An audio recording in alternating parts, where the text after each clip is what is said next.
Hai, apa kabar semuanya? Semoga kabar Anda baik-baik saja. Terima kasih karena sudah memberikan support dan juga kesetiaan Anda untuk membangun channel Codot Film. Yuk kita lanjutkan alur ceritanya, sambil siapin kopi dan cemilan, setting suara volume full.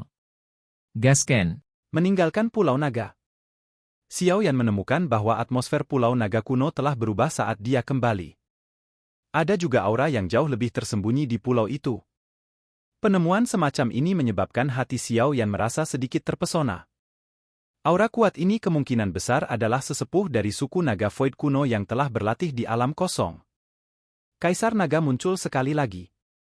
Sesepuh ini, yang tidak mau bertarung satu sama lain karena perpecahan dalam suku, sekali lagi kembali ke Pulau Naga Timur.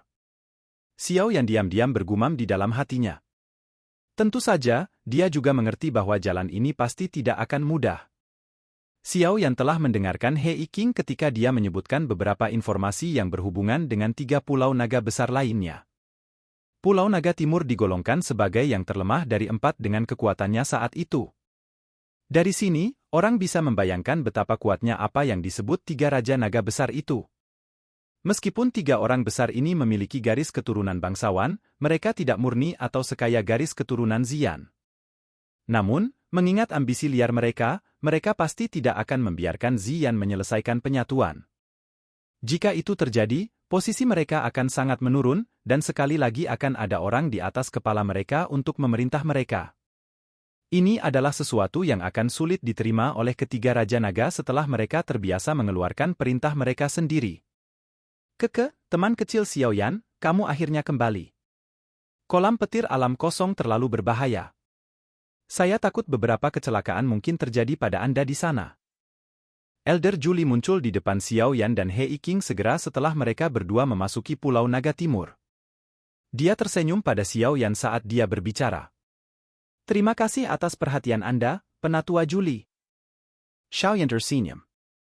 Dia menangkupkan tangannya ke Elder Julie dan melihat ke belakang. Ada 2 sesepuh berjubah putih di sana. Kedua sesepuh ini adalah orang-orang yang belum pernah dilihat Xiao Yan sebelumnya. Namun, Xiao Yan mengerti dari aura samar mereka bahwa kekuatan mereka kemungkinan besar adalah bintang ke-8 Douzuns atau lebih tinggi. Keduanya adalah tetua dalam suku Naga Purbasaya. Namun, mereka telah berlatih di alam kosong di masa lalu dan baru saja kembali. Penatua Julie tersenyum dan memperkenalkan mereka ketika dia melihat kejutan di mata Xiao Yan. Salam untuk kedua sesepuh. Xiao Yan tersenyum. Dia menangkupkan tangannya ke keduanya dengan cara yang sopan. Kedua sesepuh tersenyum dan membalas salam, cocok dengan kesopanan Xiao Yan.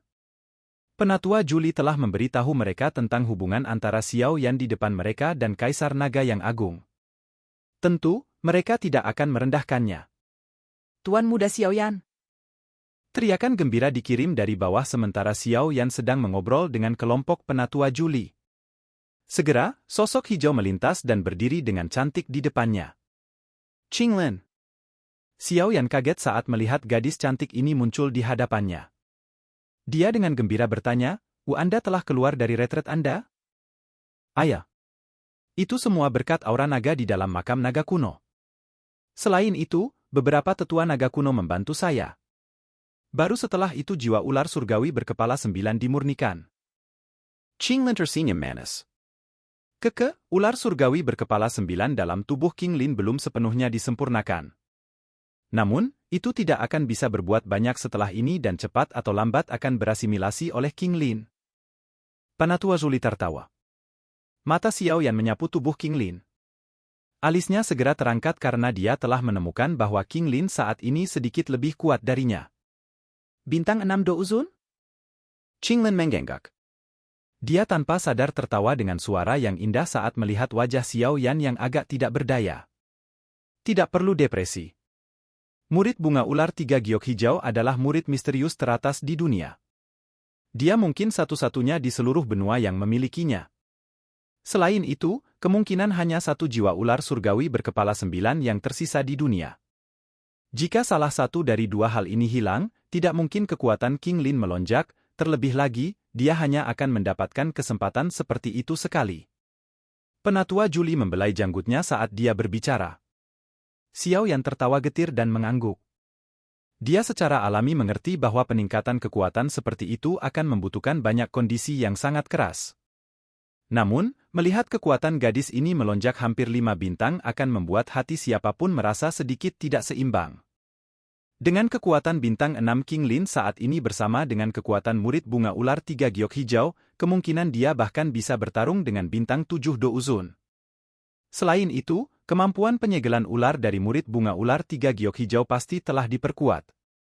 Saat ini dia bahkan mungkin memiliki kekuatan untuk menyegel ahli Do Uzun bintang 7 dari suku ular. Xiaoyan menggila nafas. Hatinya telah mendapatkan pemahaman yang jauh lebih dalam tentang murid bunga ular 3 giok hijau. Sepasang mata seperti itu memang layak menjadi yang teratas di benua itu. Elder Julie, apakah Zian masih belum meninggalkan retretnya? Xiaoyan merenung sejenak sebelum mengubah topik untuk mengajukan pertanyaan. Belum. Kaisar Naga yang Agung akan membutuhkan waktu yang lama kali ini. Bahkan diriku yang dulu tidak yakin kapan dia akan meninggalkan retretnya. Julie mengerutkan kening dan menjawab. Xiaoyan diam-diam menggenggak. Dia berkata, kalau begitu, saya tidak akan bisa tinggal di sini lebih lama lagi. Aku sudah pergi terlalu lama. Guru mungkin khawatir jika saya terus berada di luar. Julie tidak menghentikan Xiaoyan setelah melihat bahwa dia bermaksud pergi. Suasana Pulau Naga Timur saat ini cukup serius. Itu waspada diserang oleh 3 pulau naga besar lainnya. Sangat tidak aman bagi Xiaoyan untuk tetap di sini. Julie berpikir sejenak sebelum mengangguk dan berkata, baiklah. Teman kecil Xiaoyan. Anda harus memegang token giok spasial ini. Anda dapat menghancurkannya jika Anda ingin datang ke Pulau Naga Timur saya. Kekuatan spasial di dalamnya akan membentuk terowongan spasial dan membawa Anda ke sini. Julie mengeluarkan token giok perak yang sangat indah, menyerahkannya kepada Xiaoyan, dan tersenyum saat dia menjelaskan apa yang bisa dilakukannya. Xiaoyan tidak menolak hadiah ini. Token giok spasial semacam ini adalah sesuatu yang hanya bisa dibuat oleh seorang ahli di kelas Ban Sheng. Apalagi, cukup merepotkan untuk membuatnya. Kalau begitu, Xiaoyan tidak akan tinggal lebih lama lagi. Jika ada masalah di masa depan, saya akan melakukan yang terbaik untuk membantu selama masih dalam kemampuan saya. Xiaoyan menangkupkan tangannya ke Elder Julie dan berbicara sambil menyeringai. Pastinya. Bantu aku yang dulu bertanya tentang Yao Chen saat kamu kembali ke pavilion bintang jatuh. Elder Julie tersenyum dan mengangguk pada Hei King. Hei King di sampingnya melambaikan tangannya saat melihat anggukan itu. Sebuah celah robek di angkasa saat dia berkata sambil tersenyum, adik Xiaoyan, tolong. Xiaoyan menyeringai. Dia sekali lagi menangkupkan tangannya ke beberapa orang. Setelah itu, dia melangkah ke celah itu. King Lin dan Hei King mengikuti di belakangnya.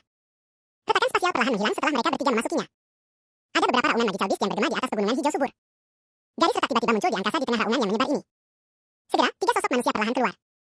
Secara alami, mereka adalah trio Xiaoyan yang baru saja meninggalkan Pulau Naga Timur. Xiaoyan memandangi pegunungan tak berujung dan tanah yang membentang ke kejauhan saat dia melangkah keluar dari celah spasial. Setelah itu, dia mengangkat kepalanya untuk melihat langit biru. Dia tanpa sadar menghembuskan nafas lembut. Dibandingkan dengan alam kosong yang tak berujung, benua yang sebenarnya memungkinkan seseorang untuk bersantai. Adik Xiaoyan, kamu akan mencapai pavilion bintang jatuh dalam waktu kurang dari setengah hari jika kamu pergi ke utara dari sini. Karena situasi di dalam suku, saya terburu-buru untuk kembali. Oleh karena itu, saya tidak akan dapat secara pribadi mengirim Anda berdua kembali ke pavilion bintang jatuh. Hei King melihat sekeliling. Dia mengidentifikasi sikapnya sebelum memberitahu Xiaoyan. Aku telah merepotkan kakak laki-laki Hei King.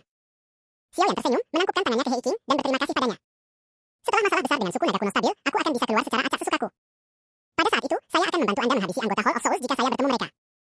Hei King menepuk dadanya dan tertawa. Xiaoyan menyeringai dan mengangguk. Hei King sangat teliti bahkan dengan caranya yang kasar. Karakternya tidak buruk. Dia adalah seseorang yang sangat cocok untuk berteman. Baiklah, saya tidak akan bertele-tele. Mari berpisah di sini. Hei King melambaikan tangannya pada Xiaoyan. Dia berhenti mengucapkan kata-kata yang tidak perlu saat dia sekali lagi merobek ruang terbuka. Tubuhnya bergerak dan dia memasuki celah. Ayo pergi.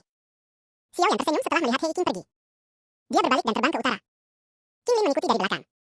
Dengan mengikuti arah yang ditunjuk oleh Hei King, pemandangan yang familiar muncul di mata Xiaoyan dalam waktu kurang dari setengah hari. Pavilion bintang jatuh yang tampak megah juga sebagian terlihat di kejauhan. Di dalam aula pertemuan pavilion bintang jatuh yang besar, Yao Lao, yang sedang mendiskusikan sesuatu dengan Feng Zunhe, tiba-tiba menggerakkan alisnya. Dia tertawa pelan, mereka akhirnya kembali. Tawa Yao Lao baru saja terdengar saat fluktuasi muncul di dalam ruang aula besar. Segera, 2 sosok perlahan muncul dari ruang yang berfluktuasi. Xiaoyan? Feng Zunhe sedikit terkejut saat melihat pemuda itu muncul. Syok tiba-tiba muncul di wajahnya karena dia merasakan aura Xiao yang sedikit lebih kuat darinya saat ini. Sepertinya kamu telah memperoleh cukup banyak dari perjalananmu kali ini, Yao Lao berbicara sambil tersenyum dan tidak terlalu terkejut. Xiao yang berseri-seri. Dia menemukan kursi di samping dan duduk. Setelah itu, dia menjelaskan situasi umum mereka selama periode waktu ini. Yao Lao dan Feng Zunhe mengangguk lembut saat mereka mendengarkan. Tidak disangka kamu bisa berkomunikasi dengan suku naga Fei kuno. Yao Lao tersenyum. Dia mengangkat cangkir tehnya dan berkata, saya saya juga punya kabar baik. Oh? Apa itu? Xiao Yan kaget saat mendengar ini. Matanya tertuju pada Yao. Ini terkait dengan purifying demonic lotus flame. Yao menjawab. Sukacita yang tidak bisa disembunyikan segera melonjak ke wajah Xiao Yan ketika dia mendengar Yao. Silakan pergi ke.